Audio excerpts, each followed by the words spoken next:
Goddamn. Now roll with it.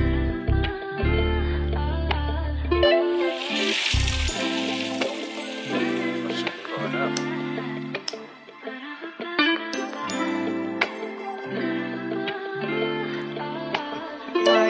Only child, but daddy probably had more than me though. You know that's still my G though. Kept me on my feet though. Mama knows she gave the whole world a real problem. Bullshit ain't sticking to me, boy. I'm like Gotham. Still. What's happening? What's happening? It's another good day for a good day. Day free. Everybody should be having one. It's 2026. You tapped into Cold Script. I'm Swiss. My first guest of the year is Mr. Philly Weeden, the highly accomplished man. Yes, you understand? Yes, we talking about an ex-football player, public speaker, an author, a playwright, a movie writer, an actor. Where do we start, man? You know what I'm saying? And there's much more that we can dive into. But off rip, myself, man, I want to talk about football. You know, I'm a football fan. You a football fan, bro. Let's get into the ex-pro football fan. It had to be. It wasn't yesterday. Let's get to it. A while ago. No, playing football in the neighborhood. I grew up in Garfield Heights. Okay. I'm 31st, went to John F. Kennedy High School. Okay. I played. I played football for the Eagles, and I played good enough to get a scholarship for Tiffin University. Tiffin, yeah. Right. I get down there, and my grades wasn't good enough to keep me there. Okay. So they said, go back home, get your grades up, go to your local community college, get your grades up, and then you come back. Yeah. So, of course, when I come back home, that ain't the thing. You know what I'm saying? I'm back home. You know what I'm saying? So I'm able to kick it with my friends and doing all that stuff. I get a job, Bally's Total Fitness, and I got married. Oh, we gonna talk about that. Yeah, so I got married, and then my wife came to me one day and was like, hey, Arena Football, it was in the paper, Arena Football is coming to Cleveland. I think you should try out. You want to do football? I remember this. Yeah, and I was like, was that like 05, 06 type? No, time zone? Earlier? Yeah, 22, 21, 22. Okay. So she was. So I was like, I ain't played football in a minute. You know what I'm saying? I ain't played football in a minute. I need to, get prepare myself. So I got with Raw Talent Sports, Mark Harris. Okay. And I remember Raw Talent. You used to train all the kids and stuff. Yeah. I remember. I got with him, man, and the combine came, and I got signed the first day. What position were you? DB or something? Yeah, I can tell. I already know. Yeah. And I did that. And so I'm now, for every year, I'm just going to team. I went from Miami, then I went to Marion County, then I went to Steubenville. Okay. And then it was in Steubenville where I got called up from Baltimore. The Ravens. Yeah. And this is where we get to a tryout. What's that like, bro?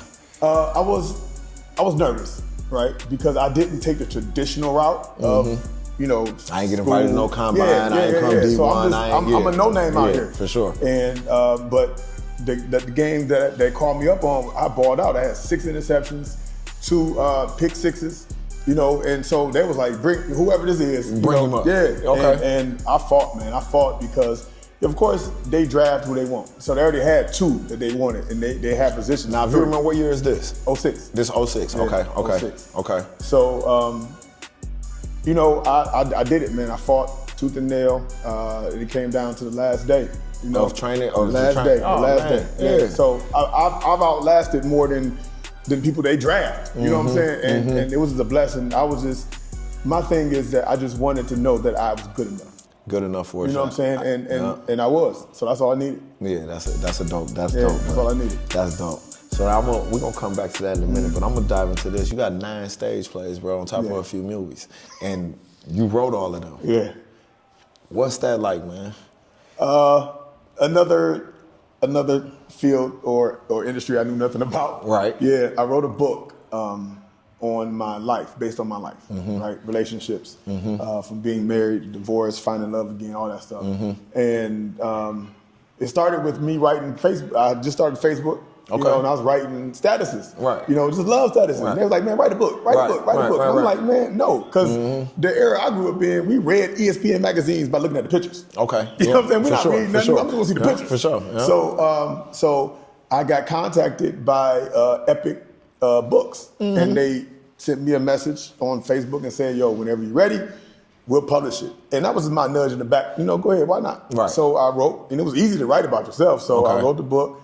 and it pre-sold at like 1,100 copies or something Oh like that. wow! Yeah. So that don't do nothing but give you a boost of Absolutely. confidence that at least I could do this. Yeah. Another thing that Yep. is like at least I could do this. That's I exactly how belong. it went. Yeah, So I wrote bro. the second book. It's another win. I wrote a sequel to it, and then after that, a former high school person that I went to school with, she sent me a message on Facebook, was like, hey, you take advantage of this buzz that you get from this book and write a stage play. And write a play. And I was like, I ain't never wrote no stage play. She's like, you never wrote a book either. Yeah. I was like, you got a point.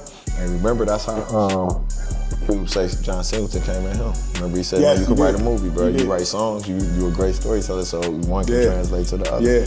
And out of them 9 plays, bro, you parlayed, I've never done this before, into a award. Yes. Multiple awards. Yeah. But we'll talk about one. You won Best Stage Play for A True Love Story. So and that was at one of the Ohio Entertainment Yes. Awards, which is another big deal. Yes. So how did that feel? A blessing, because Okay. I didn't go into it for that. I didn't go into it for accolades or to see. I just did it because I was just following the passion. I was following whatever was going on. Makes sense. And so when I did it, man, and that stage play was the first time I've had a celebrity in it, right? So Was I reached that out- Terrell Hicks. Terrell Hicks? Yep. Okay, yeah. I reached out to her. I was Terrell Hicks was in Belly. Yeah. She was also in Rocktail. Yeah. Yeah. Classic. Yeah. Yeah. Classic. I was sitting in church, man, Yeah. and I was like, in order for me to, because this is when I was going to the Playhouse. Now, Okay. Playhouse reached out, was like, yo, bring him down here. So I was like, I can't just go off all local talent, because if I'm going to the Playhouse, I need to have some type of celebrity. I gotta have some name Yeah, that's gonna yeah, draw Playhouse. yeah. Playhouse don't just go off Nah. trust me, it's good. Absolutely. You need a draw. Yeah. You already know. So, yeah. so I was, at this time, I was watching all of Tyler Perry's stage plays heavy Okay. because I just wanted to get the names. Yeah. Right. Yeah. Who was the actors? Because I wanted okay. because before then I didn't have singing in my stuff either. It was just straight acting. So if I bring up a couple more awards, you also won Entertainment Business of the Year award, and you ain't win that once, bruh. Like you ain't letting everybody else shine in our own city, bro. Man, listen, man. Hey, bruh, you get that 2 years in a row, and 08, 09, double back at 15, at 18, and 19, bro. You feel me? So now you being selfish in the city. You hogging up, you know what I'm saying? I'm not, man. You hogging everything No, I'm at not, this point. man. You feel what I'm saying? But talk about moving from this business to that business to this, because every business that you got and that you done ventured off into is something that you taking a chance on. Yeah. They're all based on, so what I mean by that, Philly, is if I want to start at Cleaners, I Google Cleaners is one of the #1 low maintenance, high money making businesses you can own. But that's been established for 100 years. I'm throwing my 30, 40,000 in the pot. I know this gonna hit. It's different when you succeed in 7 different areas and all of them was, I'm gonna bet on me. Cause 90% of that type shit, that be the stuff that your family be like, man, watch out. You wanna be a rapper, man, come on, you ain't. I'm about to write a play, man, come on, you ain't. These ain't ventures that it's like, man, I'm looking at my kids like, man, y'all gonna be good. These is ventures that is, nigga, this don't succeed, we don't eat. You feel what I'm saying? Yeah. And you chomping them trees down, bro. So talk about what advice would you give to any future entrepreneur, young man, even they can be our age and still want to dive into, I want to bet on myself, bruh, and make it happen. What advice you got for that? Man, the only thing that I can say is that in everything that I've done, I've did my research before I dove into it. Okay. Right? Because the one thing about it is going into a new industry, a new field, a new choice in life. If you don't have the know-how, right? Then you go in there blind. You're going in blind. You just Right. wish. If you ain't got no, if you ain't got no plan together, it's Yep. just a wish. It's I a was wish always of a told plan. this. I was always told this, even as a teenager, right? My former high school teacher, I heard him say it once. He said, "There's nothing wrong with being a copycat as long as you copy the right cat." As long as you copy the right Copy the right cat. Yeah. So it's like, if I see that he's successful in doing this, then obviously he's doing something right. Yeah. So let me get beside him. Let me talk to him.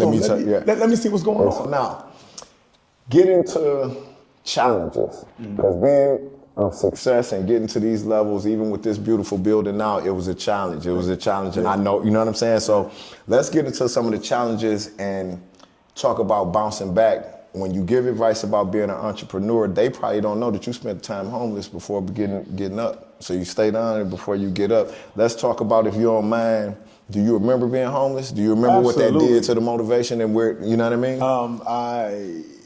Listen, man, like I've been in some situations in life that people would look at me and be like, no, you didn't. No, you haven't. I survived it. You know what I'm saying? I survived it. Me being homeless, man, taught me a lesson to always have your own.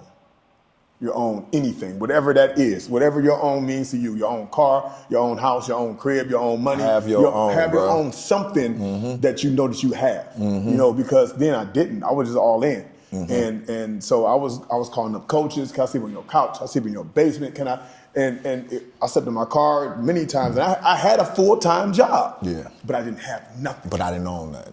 I didn't have nothing. And the funny thing is, you ain't gonna find a success story that don't have humility in it. Yeah. And you know what I'm saying? Most of the time, the most successful people, they'll tell you when, bro, I ain't had 2 quarters and nobody to call on. Yeah. Because I think that it builds character. You know what I'm saying? Winning ain't built. You really don't have too many spoiled winners. No. You know what I'm saying? No. You feel what I'm saying? Winning is built from some type of struggle. Yeah. Most of everybody we look up to for their winning ethic, they'll tell you, bro, I win because I lost. Yeah. I learned how to win through our losses and everything. You know what I'm saying? Yeah. So from being homeless, and 5 years ago, this baby burned down. When it was naturally gifted, this baby took a stripping. Yeah. And it did. Even from the outside looking in, we didn't know, is he gonna come back from that or they gonna move, start over or whatever. But nah, bro, you went the hard route and said, man, I'm finna rebuild right where I'm at and make it even stronger. Yeah. So where did that part come from? Is that from struggle or, you know what I'm saying? Because it produced another win. Because I knew then that a lot of people depended on me. They counted on me to not only have a gym, but to keep it in the community. Okay. Right? And let's be honest, it's not easy to find another place to, of this square footage to go somewhere else. It's not easy. So I got with the landlord, man, and we came up with a plan. She said, I'll give you full whatever. Go ahead and we back and go ahead. How you want it, where you want it, the color you want it, what you want to do.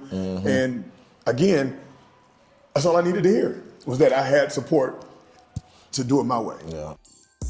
Yesterday, tomorrow too. Man, talked about them. Me and a team of people, man, we came down here and gutted the whole place out and visioned it. The decor is amazing, bro. It ain't the average gym decor. What is this, like epoxy and all that? Yeah, it's epoxy, bro. DJ did it. The colors and everything, who came up with the skin? That's you? Yeah, I want to stay original, stay true to what it is that we do, what we offer, and the aesthetics. Fitness is so much more now. It's a collaborative thing. Here, man, there's so many brands under one roof, and that's all I've ever visioned. Okay. Is that, there's so many people who do the same thing, but just need space. Yes, yes. And I want to be the one that offer that. This is BP spot. Okay. Brandon Player. I brought him down here, brought him to this room, and I was like, this is gonna be your boxing room. Right. And it's been up ever since. Man, it's a blessing, man, to be able to have the impact that not only myself has, man, but just the people that's in here that's bringing people in. Right. And again, like I said, people just needed space. And for me to be able to offer that in an unselfish way. Right, because a lot of times they don't have no outlet to offer what they good at, right? Absolutely. Yeah, that's true. And I just wanted to use my platform, man, and my influence to be able to reach out to more people by helping more people. And that's really what it's about. Here we got 32 trainers. That's unheard of. And what do you do with 30? Are they all employees, or do you booth rent like I do at the shop and everything? You booth rent the same way. So if I'm a personal trainer, I can say, Philly, can I rent 2-3 hours a day or No, I won't do it like that. Hey, what is it? You playing your booth rent monthly or weekly, same way we do at the shop? No, for sure. But that would give me access where I can say I can have my own personal class, where I can go in there and train and all that. So that if you can imagine what he's saying, most gyms ain't finna let not just a random, but a professional of an outside to come in and be able to hone their craft and actually run their business through the avenue that he does already provided. So it's almost like if you're a small entity that don't have nowhere to go or something, you can also, something that, man. Why not? Most places, like most facilities, they don't have the clientele, right? With me here, it's like a personal trainer being able to train out of a fishbowl. right? It's like a pond. Right. We got people coming every day. We average maybe 600 to 700 people a day in this building. If you're a trainer and you're looking for business, you're looking for growth, you want brand expansion, you want brand exposure. Right. This would be a great opportunity for you to be a trainer at because you don't have to, again, like I said, the hard work is done because you have to market yourself, you have to promote yourself. If you're in a facility where that's not a thing, and there's not traffic around, it'd be hard. It'd be hard. But here, the promotion, And the it marketing, encourages a lot of places. Absolutely. A lot of places, they're going to frown on that. They see you trying to promote yourself with no, pay me to work out here. Yes. And don't you never, That's the don't thing. you never in your world try to promote something that you got going on your own. Here, man, I've seen it a lot. Yeah, here, I promise you, man, I don't mind. I want to see everybody succeed. You built the type of culture of this is my lane of working out. Bro, you be working out in Tim's. You feel what I'm talking about? You feel what I'm saying? Hey, bro. You know what I'm saying? And that's what you provide. I get that a lot too. Yeah, for sure, bro. Here. And the Tim's, funny you brought that up. The Tim's is a funny story, man. Yeah, please, because you know I want to know. During the pandemic, right before the pandemic. Okay. Like snowing, right? We in Cleveland. So Tim's, snow boots in the winter time. We wearing that anyway. Yeah. So I was going to Anytime Fitness to work out, and I left my shoes. Before then, I was wearing tennis shoes. I was wearing tennis shoes.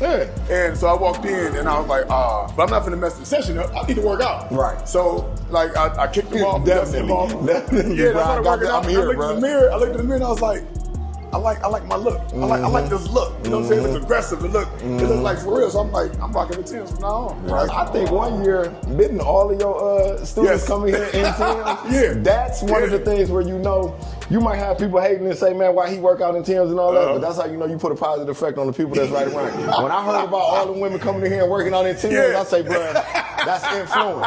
Some people got influence and some people be influenced by others. You know what I'm saying? But it was my birthday, and so they came in here with sunglasses, chains, and Timbs. Yeah. I don't know who's coordinating, but everybody, I loved it. Yesterday, tomorrow too. So here we added another space for classes to be taken down here.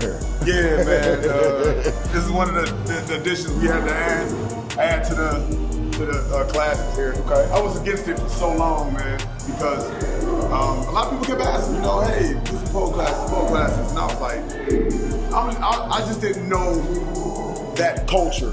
Right. You know what I'm saying? Me, I'm old school. So that's all I'm thinking. I'm thinking that now. But you, like you say, when they first said it, I was like, nah, because I didn't want that kind of vibe. I didn't want to see people coming down here with pennies and all that stuff and doing all that. Makes sense. And I was just afraid, man, until like one of the trainers, Royalty, she does it. And she was like, let me do it. Okay. And I trust her because she understands, that it's not that. What you didn't want. It's not that. Yeah, it's not that. Yeah. And she doesn't care or stuff like that. Okay. So it was a no-brainer for me. So basically, somebody that carried themselves with enough respect was able to convince you that this is a positive thing and a respectable thing. Yes. So shout out to Royalty for that. You know what I'm saying? Another thing that you're not getting at no other gym, probably in the country. You did. We have a healing hub. We have a child center where they sit, kids go over there. Okay. Sauna. Okay. Now, what's the healing hub? The healing hub is a collaborative effort between 3 nurses that we have here that are trainers as well. All right. And what they do, they offer, like exams or consultations. Just keep people up on their health. It's honorable, man, covering all bases. You went from just training to covering all bases of health and fitness. Period. Because to me, like I got a I ain't gonna say rude awakening, man, but a rude awakening last 2 years ago. Okay. Because I signed a partnership with University Hospitals. Okay. And where I go there 2 times a month, to teach my class or whatever, but they had this big initiative where coming in for screenings. Okay. Right? And I'm gonna be honest, like I'm 45. I haven't been to the doctors ever since my mother took me. Okay. You know what I'm saying? So when they did this, and I'm the type of leader where I'm not gonna be the one to tell people to go somewhere. I'm gonna be the first one to go. Right. So I was so afraid that the whole time leading up to it because I didn't want to be like, go get checked, go get checked, go get checked. And then I didn't get checked. So, man, I was having so many conversations, man, with with older males. Like, why am I afraid? What am I scared of? You know what I'm saying? And it came down to it, man, is that men, we think we superheroes. We Superman. 100%. So I don't want to be told that I'm There's not. something wrong with me. Yeah, I don't want to be told that I'm not. I don't say it out loud. That's one of my same fears. I'm like, as soon as I go in there, you ain't gonna do nothing but tell me something wrong with me, and I'm good. And again, they was telling me, they was like, man, as a man, it's like, whatever it is we're going through, if it's not bad enough to affect me from doing my daily thing, I'll deal with it. But let me ask you this, because it seems that is your percentage of clientele about 80% women? More than that. I was being nice. I was gonna say, bro, I was gonna say, is it all women? I can probably count on, ever since, we got newer trainers now. Vince, Galen, Marvin, they're bringing in more men. Which is definitely a blessing to see and to have. But before then, man, it's 95%. 90. Yeah, now we up there. So was that intentional? Was that your initial purpose when you got in? No. So what made you, in your opinion, why do you think that 95% of the people that I train or that come to my classes or gravitated to my hip hop form of fitness are women? Honestly, man, like my brand has been building ever since like I was a kid. Okay. Right? So I've been in the fashion. I've been in fashion shows. You know, I've had clothing lines. I wrote books. I wrote stage plays. Everything was about love and relationships. Men don't gravitate to that. You know what I'm saying? Makes sense. So my base has always been women supporting me. So when I go into the gym, it's the same thing. You know what I'm saying? That's why the place look like this. Like men, we don't care about no aesthetics in no gym. Right. Where the weights, where the mirror. Right. I'm good. Right. I don't care. Like I was working out at Earl B. Turner on Miles and stuff. And all we need is the steel, bro. That's it. Yeah. So, but that's why the place is like this, because I have to cater to who supports me, right? So women are worried about the aesthetics. Women are worried about the cleanliness and all that stuff. Man, we ain't like that. We like, man, move this about the way. And let's get busy. Let's get busy. Yeah. So that's why the place is like this, because 90% of the clientele of people who come here is women. Makes sense. You just hit on something too, like your clientele being mostly women. It's gonna make sure that you keep. You know what I'm saying? If you live with 4 sisters at the house, I'm the only child, but I can imagine if you live with 4 women, you're gonna you're gonna be a certain type of different. Yeah, because they ain't going for nothing less. No, they ain't. They have the standard, man, and if you don't meet it, it's up to you. But right. I'd rather meet it. Yesterday, tomorrow too. Let's go back into family, relationships, and all that. You spoke on marriage before. You said you was married. I've been married 22 years myself. I think that's one of my biggest accomplishments. That's a huge accomplishment. You already know. That's a huge accomplishment. It don't matter what I ain't did in life. Yeah. You know what I'm saying? I could tell you about how to keep this together. You feel what I'm saying? So with that being said, tell me about your marriage and what was it that ended it? What was it how old was you when you got married? I was 21. I was 22. Yeah. Wasn't I? I might have been 23. Yeah. But so we already got married too young to be good husbands. I'll tell you that. Yeah. You know what I'm saying? I was about to say that. I was about to say that. Like married when I got married, man, I wasn't even a good boyfriend. Okay. Right. I didn't know how to be a boyfriend, so I darn sure don't know how to be a good husband. Right. So and I was just so stuck in my own ways. You know, I didn't know how to compromise. I didn't know that I needed to do this or do that. I just knew what triggered me now. You know what I'm saying? I know how to handle these situations now. But I had to learn myself. Like we was talking about, them losses produce wins because I didn't know how to. Because I wasn't too much. Like I said, all we got to say is we was married at 22 to know I wasn't no good husband. But I also was blessed with somebody that you know what I'm saying, she just as young as me. We figured it out. The commitment was the biggest thing, bro. Whatever come with it, I'm committed, and that's what. Do you feel like not having that marriage succeed was totally on you? Yeah, I blame myself always 100%. Because it take two. You know what I'm saying? So I blame myself all the time. Like, but again, like I said, I learned myself in the process of that. I learned that because I lost my voice in that. You know what I'm saying? I lost my want to fight for something in the course of us fighting each other. Right. So it's like, man, I'm cool. You know what I'm saying? I'd rather just walk away. And that's the hardest part in doing that is, when both of you know that this is not it, the hardest choice is to be the first one to leave. Because it makes you feel like you gave up. You gave up on your family. You gave up on, you know what I'm saying? So make you feel like a failure. Yeah. So I held on much longer than I should have. But in me holding on, I still learned more of me. You know, I learned how to be a man. Makes sense. I learned that responsibility is huge, you know, and everything. And then, you know, I left my son behind. You know what I'm saying? And that was the hardest bounce back now, from is that. Cardi your only child? Yeah. That's your only child? That was my hardest bounce back. And so out of that marriage is where Cardi came from, Yes. right? Okay, so that's a good segue because I'm gonna get up real quick and grab this. I want to tell you, I talked to your son, man. You know what I'm saying? And so the same way I'm asking you questions, I talked to Cardi and I asked Cardi, because I know that you went into the same realm as your dad, I wanted to know your influence on him. And I wanted to know why he wanted to follow in your footsteps and what inspiration did you lead up to in his life? And I'm just gonna read you what your son had to say about you, and I want to see what your response is, okay? He said, how did my dad impact me the most? I started working at the gym when I was a senior in high school, really just wanted a cool job that didn't take much of my time. He said, anyways, I started working and I saw how my dad was respected and honored, and it was admirable. The last time my dad gave me money was when I was 17 years old for Christmas. Since then, he hasn't given me a dime. I had to work for it all. But he was never the type of dad to just give me handouts. I had to earn everything, and it turned me into a good adult. And I wouldn't have it any other way at all. So instead of giving me a shout out so much, he gave me so much knowledge. Instead of spoiling me, he gave me the game. Whatever questions I had for my dad, he had the answer. I knew when I started working in the gym, I wanted to be my own man, and seeing him do things the way he did, I wanted to be my own great man, similar in the way he is. He showed me what it was possible, and that's how he impacted my life hugely, Swiss. So when you hear your firstborn boy talk about you in that fact, because you know I got a son and you know me how close I am to mine, what'd that do for you, bro? Man,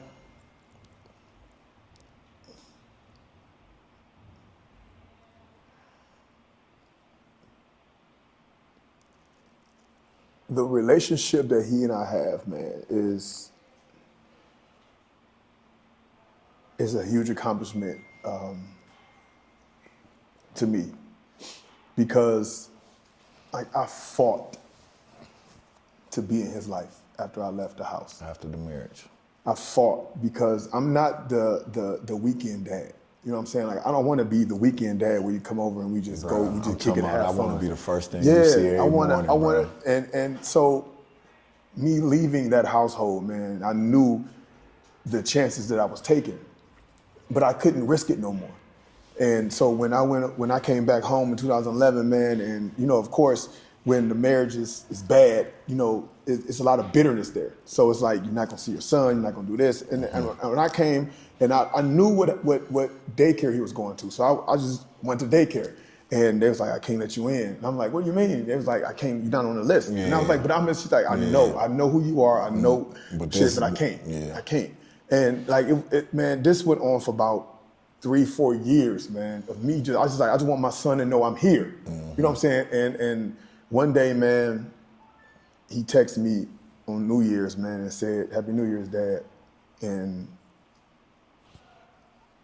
that changed my life, because I just wanted to hear Dad one more time. I just wanted to, you know, hey, Dad. And even now, man, when he says it, man, he don't care who around, he don't care what's going on, hey, Dad. Yeah. And you know, when he say bye, he come up and give me a pound, he be like, hey, all right, Dad, I love you. And I'm like, I love you. You know, he be like, I love you too, Dad. Like, it's my son, you know what I'm saying? Yeah. And that's how I am with mine, bro. One of the biggest examples you did for him, though, you see obviously in this text is an example. Because he spoke more about the stuff he's seen watching. And you know how we always learn them kids watch more than what you hear. He ain't speak more. He gave me 1 or 2 things of what you said to him, but he spoke on what he absorbed from watching his dad. And he ain't say nothing about no time when you wasn't there. So that just lets you know the impact that you had on Cardi and why he just like you, bro. The boy already driving fast cars and he pulling, you know what I'm saying? Everybody see it, you know what I'm saying? Everybody see it. The boy like his daddy, you know what I'm talking about? You reopened after the tragedy of the original Naturally Gifted burning down. We reopened this in 2018? Yeah. Okay. And you toured the States, though, in 21 with the elite high intense cardio class charged up. Yeah. And what you just dropped the episode yesterday on YouTube, right or wrong, Yeah. the hardcore and Hardcore, so go see that, you know what I'm saying, whenever you get a chance to. That's out right now. But so you were touring and bringing your charged up nationwide.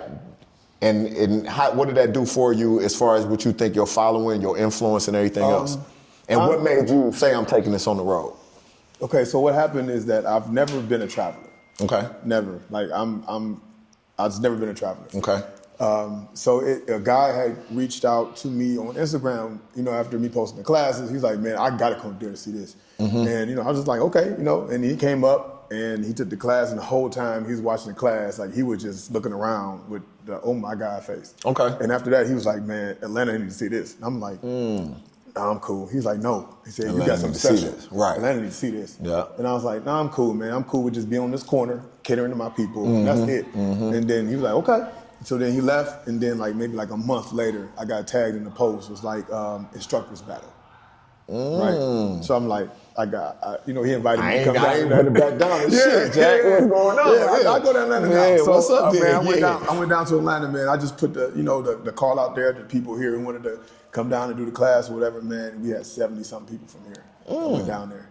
And see we that shit. blew That's their mouth another out. one of your influences. Yeah, we blew their mouth out. Yeah, and so because you blew their mouth out, that to that level, that garnered you. You got best fitness instructor by the Cleveland Magazine too, bro. Yeah. And then you was on the cover of Fit Figures magazine. Yeah.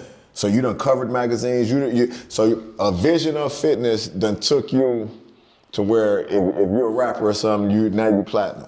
Because you ain't just trained, you know what I'm saying? Yeah. You're taking this on the road, bro. You're getting awards for it. So it's not only just doing this, it seems like everything you do, you get recognized for, which lets you know that you putting out some good, not just effort, it's quality work. Don't nobody get recognition for no BS. You know what I'm saying? So you got to be proud of that too. If we go up to the current stages, because I also know we're in 2026 now, and you are scheduled to go on a press tour this year. Yes. Is that true? Yes. You want to tell them about the press tour that you got going on this year? That was my manager's idea. Okay. You know, because, you know, she said that more people, they just need to hear my stories. Because I've done it all. I've been through enough, you know, and so I was like, put it together, you know. Okay. And so I got a flyer made, I put it out there, and she said the emails blew up. Really? Yeah, people, you know, because not only is it a press tour, but we're doing a press tour around my tour. Okay. So if I'm going to Atlanta to do a class, then I'm going to Atlanta to do a press tour. Yeah. Right. So now it just seemed like more expansion into what I usually hit these cities and do the class, but it seemed like who knows about the class knows about me. Now with this year, we're going to hit this city, do the class, and we also going to hit your city and tell everybody who don't know that I'm here too. Absolutely. Yeah, bro. That's dope. So with that being said, y'all heard him. Start the press tour on the Swiss account. You can learn his whole life story right here with the homeboy Swiss. You understand? Well, I got something for you, bro. We Cleveland guys, man. We diehard Browns fans. But you ain't. But I'm what? But you ain't. I'm not. Yeah, bro. I'm not. I'm gonna tell you, man, we don't play that shit. You know we don't. But I'm finna let him explain to the audience. I just told you I was in Baltimore. I was in Baltimore. Why you got your pass? Tell him, cause of what? Because you tried out for Baltimore, yes. Right? Now I found that out. The thing about it, man, was that, like, they meant something. everybody had it. You know what I'm saying? Everybody could have did it. So it was like when Baltimore contacted me to come up, I was mad at Cleveland. You know what I'm saying? Like, come on, man. Like, I'm here. You could at least brought me into, you know. So now it's, you know, whatever. So whenever Baltimore come here, I'm sitting, I'm there. Yeah, I noticed. Yeah. And I'm gonna tell you. I'm there and I'm in everybody's face. I tell you though, with the story behind it, you know it's always exceptions to a rule. You make it and okay. I can't say that I'd be any different. No different than if the St. Louis Cardinals drafted me, ain't no way in hell I ain't a St. Louis fan forever. Absolutely. Okay. And I'm glad you understand. I do. Yeah. Now I see you got some tattoos. Yeah. You know, we grew up. I'm gonna tell you one of my favorite athletes, period. I told you I'm an athlete. I had all the dreams too, football and everything. I love Deion Sanders. Yeah, that's my dude. That's your dude? Yeah, man. I love Deion Sanders. I think Deion Sanders is probably top 2, if not best athlete ever, right? Okay. I heard you love him more than everybody though, Jack. You heard that what? I heard you love him more than everybody though, Jack. They say, you know what I'm saying, bro? Somebody told me it's a tat, man. Somebody says you got Deion Sanders tat, bro. I got a 21 on. There it is, my nigga got the 21. So when you see the 21 on it, don't let him tell you it's nothing to do with him, bro. That's Deion Sanders, right? I got a 21. Hey, bro, ain't no mystery. Deion, I know he in love. If it's anybody to earn it, he probably who earn he it. talking to, That's right. I promise you, they always gonna ask who I'm talking to, Jack. We ain't bullshitting over here, bro. We gonna get to it. You doing your work. We gonna get to it, bro. Yeah. Jack. We ain't come to play. You know what I'm talking about? Shit. I'm gonna make them let them know. Let your fans know why you got the 21 tattoo and your Baltimore fan being grown up in Cleveland. We're gonna give them the pass on Baltimore though. You know what I'm saying? Hey, bro. Hey, I told you when I told you, I ain't bullshitting. I ain't playing. I'm serious. I appreciate that. Man, let's go. All right, so now, before we get up out of here, we're gonna get close to wrapping up, man. But I want your people, everybody to follow you and love you, the things that they don't know. Can you give me, you wrote movies, you wrote plays. What's your favorite movie? Give me 2 or 3. I love Life. Martin? Yeah. Life. Top 5. Yeah. Man, we'd go 30 minutes line for line in this baby. You hear me? Yeah. Okay. Life. I like How to Be a Man. I ain't hip. Yeah. Is it How to Be a Man? Is that what it's called? Or what? How to Be a Player? No. How to That's Bill Bellamy. Yes. How to Be Who's a- starring in How to Be a Man? Yeah, Steve Harvey. What is it? I think that's it. Yeah, How to Be. Oh, you saying Think Like a Man? Yeah. Steve Harvey story. Okay, 1 and 2. Yeah. No, 1. Just 1, Yeah. not 2. Nah, okay, nah. 2 got cheesy for you or something? Yeah. Okay. And I like Friday. Yeah. And okay, Friday. yeah, for sure. Yeah. So you know what I noticed that we alike in? They was all comedies. Yeah, I love comedy. I I like to laugh. Everybody know you fly. You gonna put that shit on every chance you get. You work out in designer and shit. What's your favorite shoes? If you gonna give me 2 or 3. My favorite shoes? Yeah. Tennis shoes. Favorite sneakers. Give me 2 or 3. I don't really wear tennis shoes. You don't. Nah, I don't. But I love Louis. I love Louis. Boy, Nigga every drinking chance I Louis get, I'm right in now, there. bro. If I can just go in there and just walk around, I'm good for the day. You know I what don't I'm mind a little Louis. All right, saying? Louis, that's a good one. Okay. That's it. It's Louis, man. Okay. Give me 2 albums. You ain't got nothing else. You got to go 6-7 months, bro. You got these 2 albums, but you got to stay focused. You got to stay in shape and everything. Can they be greatest hits? They can be whatever you want. All right. But it's 2 of them. Jay-Z and 50 Cent. You put their greatest hits together. Yeah. I can't be mad at that. Yeah. I can't be mad Jay-Z at and that. 50 Cent. I was gonna say favorite athlete, but I'm assuming it's prime time, right? I don't care if he's dead or not. You know what I'm saying? It's prime time. Ain't nobody know. Prime time. Is Shador enough to bring you back home? Nah. Ain't that a bitch? Nah. Do you watch podcasts? What's your favorite podcast? I used to watch, what's the Nori one? Drink Champs. Yeah, I used to watch that. That's a good one. I used to watch that. Okay. Because of the stories. Okay. You know, again, like people now when they see the celebrities or the stars on there, like they don't know the stuff that they're talking about. They just Right. know them from their music. Right. And it's like he going back doing what you doing. Right. You know what Okay. I'm saying? Like, yeah, tell me about your nickname. Like, what nickname? All So right. Well, he ain't say the Swiss account, y'all. We gonna ask his ass again.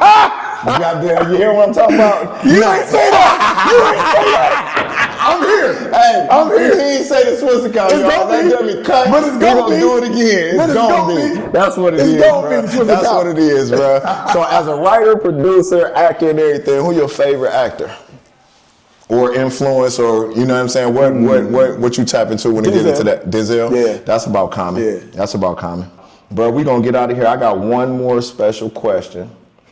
That before we go, I just want to know your take on this. If you woke up tomorrow and the last 30 years been a blur, it's been a glimpse, it's been a dream, and you 18 years old, but everything you done did since then seems so real that this dream couldn't have been fake, what's the first thing you gonna do?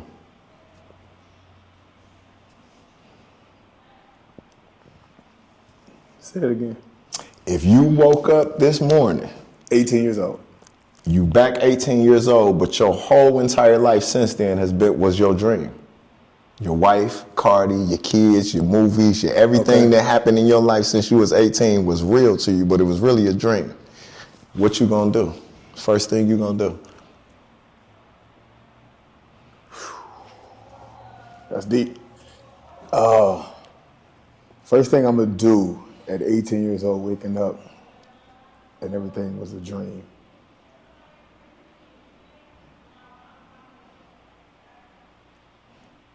Knowing me, Like I'm gonna chase it. I'm gonna chase it. Like I'm gonna see. Can I live that dream out? Can I live that dream out? Yeah. Can I get everything back Yeah. in that dream? Yeah. And my wife asked me that question. That's where the question came from. I pondered for a minute, and the only thing I can come up with, when I find her, I sit down and I say, I know this shit don't seem real to you, but we got 2 kids. We got da-da-da-da-da-da-da, and it just gotta be like that. Cause I'ma wake up knowing I can't even visualize not having my son, my daughter, my wife, and everything. Yeah. So whatever we go on, I got to go back and find her first, and then I'm gonna change a lot. Yeah. Once I find her, I'm gonna say we gonna do this, but I'm finna go a different route on this hustle. I know what's going on. You feel what I'm saying? So yeah. I think that's what I said too, right? Yeah, for sure, definitely. Yeah, you said you gonna pursue everything that you achieved. Yeah. And yes, hell yeah, Dog, I hell got yeah. goosebumps. That's deep. Ain't that a good one, though, bro? That's a deep Ain't that a good one? Yeah. That's Good question. Yeah. Good question. That's a good question. So with that being said, bro, last thing I'm gonna ask you is, with anything you want to tell everybody to be on the lookout for? What's next for Philly? What are you gonna be doing? Because 26, every year a big year for you. So damn it, I want to know what's going on this year, Jack. Well, this year, man, it's a lot of. I'm gonna talk to a lot of partnerships, Dick's, Nike. A lot of big things that are happening for 26, man. And I just launched the foundation. Okay. It's called Our House, and it's for kids. It's dope, man. Everything is. A lot of stuff is happening, and heck, I don't be knowing. I would say this, man. Get people around you, man, who see something in you, even though you think you got enough. Even if you think you got enough going on, it's never enough, because it's some things that, man, that you can do that you are passionate about, and those are the things you need to, always attach yourself to. It's the things that you're passionate about. Be Passion is you got some passion about something, it's gonna be hard to fail at it because you like doing it. Dog, you're not gonna fail. You're not gonna fail. Because to a naked eye, even if they see that you thought you failed, you ain't doing it. They don't know this in me, bro. I'm not gonna quit. Yeah. So I tell them I'm gonna do it whether I'm getting paid or whether I'm not. You move with passion and purpose. Yeah. It's usually some W's. Everything Big you want W's. is usually at the end of Big it, bro. W's. So with that being said, homie, I appreciate it, man. It's been a blessing for you to do the show. Y'all are tapped into the Swiss account. This is the first episode of Cold Script with the first guest, Mr. Philly Weeden. Hope y'all tap in. Hope y'all enjoy it. We gone. Yes, sir. Do what I do best, get it off my chest. Only time I'm pressed is when I need a check. All this weed smoke, do it turn you on? Can you treat me good when the lights come on? I'm gonna let it shine, this little light of mine. Always rolling thick, then I like the fire.